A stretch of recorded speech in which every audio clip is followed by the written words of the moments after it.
Bonjour à toutes et bonjour à tous, on se retrouve aujourd'hui pour une nouvelle vidéo, enfin petite cette fois-ci, c'est pour parler, comme vous avez vu sur le titre, de Unity, et donc le fork de Unity qui devrait être repris. Alors ça m'intéresse justement dans le fait où, justement, là on est sur Ubuntu, donc la version qui devrait sortir très prochainement, elle est sur GNOME et non sur Unity, à part que ils ont voulu refaire un petit peu l'effet Unity, sans avoir tous les effets, tous les trucs qu'il y avait dessus. Donc là, c'est ce que j'ai vu sur internet ici, eh ben, on va se retrouver avec éventuellement un... Bah oui, c'est vrai, ça marche très mal ça. Voilà. On va se retrouver avec une poursuite du développement de Unity. Le 8 en l'occurrence, parce que le 7 et tout, bon voilà, c'est dit, il est passé maintenant, faut avancer et tout, et justement Ubuntu avait commencé à préparer Unity 8. On en avait vu des bribes entre guillemets sur la version 16.10 si je me souviens bien, et la 17.04. Voilà, on pouvait la tester. La 16.10 c'était l'horreur parce que justement aucune machine n'était prête à intégrer les nouvelles versions graphiques de Unity 8. Je sais plus exactement le nom, mais ça avait changé. C'est pas Wayland, je sais plus. C'est Mir, voilà, Mir. Donc c'était Mir le programme graphique qui était mis en place. Et après, avec la version 17.04, Mir était un petit peu au point pour pouvoir le faire fonctionner et en machine virtuelle et en version ordinateur, ce qui était beaucoup mieux. Voilà. Donc là, je vois que justement, les développeurs veulent créer, enfin, c'est un projet, créer justement la suite de Unity avec la 8 pour pouvoir suivre le développement et tout. Et ça, je trouve que c'est pas mal. Voilà, parce que justement, ce qui est bien, c'est qu'avec Linux, la plupart des sources sont libres de droit et tout, donc c'est vrai que c'est bien et ça permet justement à ceux qui justement aiment bien un bureau, en l'occurrence Unity, de le poursuivre, de récupérer les codes sources et puis de l'améliorer et de continuer. J'ai même vu récemment, je suis retombé sur une de mes vidéos, alors où justement j'explique un petit peu les bureaux de Linux, dont Unity, mais ça date de 2015 quand même.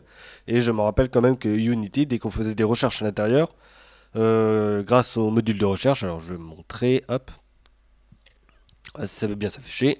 Donc c'est pas Unity, hein, c'est GNOME, mais de toute façon Unity c'est un peu pareil. Donc on avait les icônes là et on avait la partie recherche. Et quand je faisais ma recherche, un logiciel par exemple, et ben ça me mettait le logiciel comme ça s'il était présent, ou sinon ça allait directement me chercher sur internet via le store d'applications le logiciel. Alors je trouvais que c'était vraiment super et que ça avançait technologiquement dans le bon sens et ça suivait un petit peu la tendance. Après, il y a eu un reback dans le sens où justement ils l'ont enlevé cette fonction-là et après on ne l'a plus retrouvée. Ce que je trouvais d'ailleurs dommage. Parce qu'en plus de ça, on pouvait non seulement chercher des logiciels, on pouvait aussi chercher de la musique, des films. Enfin, on voyait que ça allait dans le sens un petit peu de ce que faisait Windows à l'époque avec le fameux Windows 8. Voilà. Donc c'est ce qui allait arriver et tout. Donc plus accès entre guillemets avec le net et tout, sans oublier que c'est un OS de bureau. Donc on avait vraiment le meilleur des deux mondes. Voilà. Avec Unity. Et c'est vrai que j'aimais bien, après ils l'ont enlevé et tout, mais Unity en lui-même, ça restait à peu près un univers qui était assez commun, que pas mal de gens utilisaient, même la gendarmerie en France a utilisé pas mal d'Ubuntu. Voilà, on peut voir sur le reportage et tout. Enfin, moi j'en ai vu auparavant, je sais pas si vous avez remarqué ça. Des fois, on avait la pause de la caméra sur la personne qui était interviewée et on avait les ordinateurs en arrière-plan. Bon, pour ceux qui faisaient pas attention, voilà, ils y faisaient pas attention. Et pour ceux qui faisaient un petit peu attention, comme moi en l'occurrence sur certains moments, je voyais que Unity, avec le bureau Unity de Ubuntu, était actif sur ces écrans-là. Voilà. Donc pas mal de machines, en l'occurrence, ont fonctionné avec du Ubuntu, dont Unity intégré. Voilà.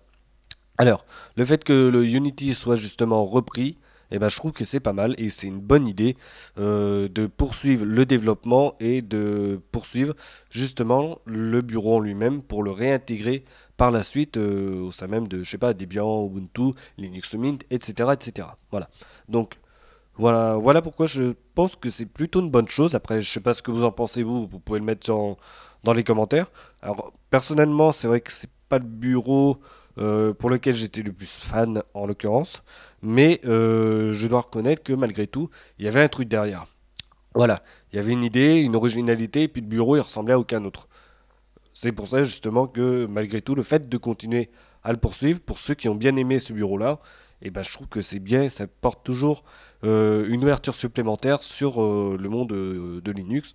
avec en plus de ça tous les autres bureaux qui gravitent autour. Voilà, ça en fait toujours un de plus, et ça en fait toujours un que l'on continue à améliorer et à mettre dans l'air du temps. Comme GNOME par exemple, avec GNOME 3 qui a suivi un petit peu la tendance actuelle où on va entre les machines de bureau et les machines tactiles. Et bien sur GNOME 3 ça marche très bien. Unity en l'occurrence c'était un petit peu la même chose. Donc c'est vrai que c'était pas mal. Voilà, c'est tout pour la vidéo. Donc vous me dites ce que vous en pensez justement sur le fait que ça poursuive. Donc là vous voyez c'est sur comment c'est développer.com. Voilà. Et après pour la recherche, bah, j'ai mis ça Unity 8 développement. Si vous voulez en savoir plus. Et puis en l'occurrence vous aurez cette partie là. Euh, Comment ça s'appelle le site qui est justement décrit un petit peu tout ce qu'il en est là-dessus. Voilà. Hop là. Allez, c'est fini pour la vidéo. On se retrouvera pour une prochaine. En attendant, moi je le répète, en gros, le bilan de tout ça, bah voilà, Unity 8 va peut-être perdurer grâce au développement des prochains de Unity pour pouvoir le réintégrer et tout. Je trouve que c'est pas mal. Et pour ceux qui justement aimaient bien ce bureau, faut penser à eux quand même, et ben justement, ce sera une bonne alternative, et pourquoi pas le remettre après sur du Ubuntu avec un certain Ubuntu Unity. Voilà. On avait connu Ubuntu Gnome, on a connu Kubuntu, l'Ubuntu, Ubuntu Cinnamon et tout, et ben là ça en fera. Non, c'est Kubuntu. D'ailleurs, c'est Ubuntu, voilà. Donc là, pourquoi pas un Unity pour Ubuntu, voilà, avec Ubuntu Unity. Ça sera encore une autre alternative qui serait pas mal non plus. Voilà, c'est fini pour la vidéo, donc cette fois-ci c'est bon. On se retrouvera pour une prochaine. Portez-vous bien et puis, bah, je sais pas, bonne journée, bonne tout ce que vous voulez. Allez, à la prochaine, salut!